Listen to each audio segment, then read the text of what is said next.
Kami awali. Assalamualaikum warahmatullahi wabarakatuh.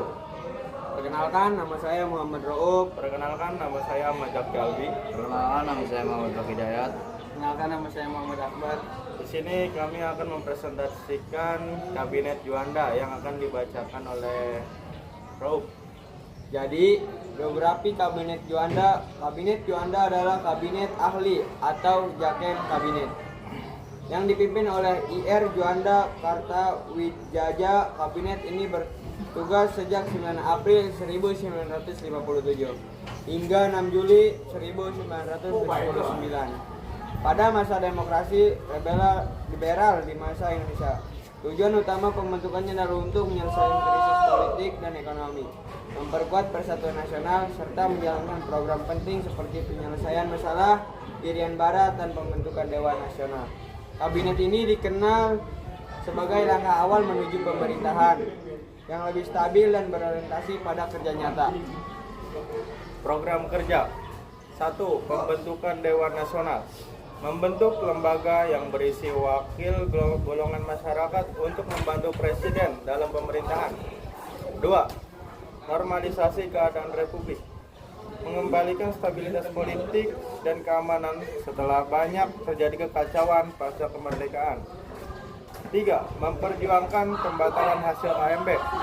Menolak hasil konferensi meja bundar yang dianggap merugikan Indonesia, terutama soal Irian Barat.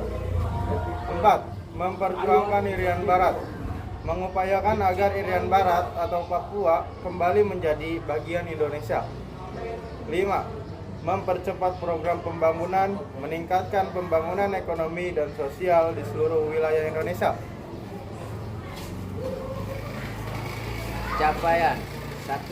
Mengatur batas perairan nasional, menetapkan batas laut Indonesia melalui deklarasi di Bunda 1957. 2. Terbentuknya Dewan Nasional berhasil membentuk lembaga tersebut sebagai program kerja. 3. Munas untuk meredakan pergolakan daerah, mengadakan musyawarah nasional guna menandakan daerah yang bergolak. 4. Musyawarah Nasional Pembangunan Forum dan mencari solusi terhadap krisis ekonomi dan politik dalam negeri. Penyebab jatuh. 1. Percobaan pembunuhan Presiden Soekarno di Cikini tahun 1957 yang menunjukkan ketegangan politik yang tinggi. 2. Krisis ekonomi dan keuangan, yaitu karena inflasi tinggi dan ekonomi yang tidak stabil. 3. Pemberontakan PRRI atau Permesta karena konflik daerah yang melemahkan pemerintahan pusat. 4. Adanya dekret Presiden 5 Juli tahun 1959 yang menandai berakhirnya sistem parlementer dan kembalinya sistem presidensial, demokrasi terpimpin. Jadi kesimpulannya, Kabinet Juanda pada tahun 1957 sampai 1959 dipimpin oleh IR Juanda Kartawijaya sebagai kabinet terakhir di masa demokrasi liberal. Kabinet ini bertujuan menstabilkan negara dan memperjuangkan kembalinya Irian Barat.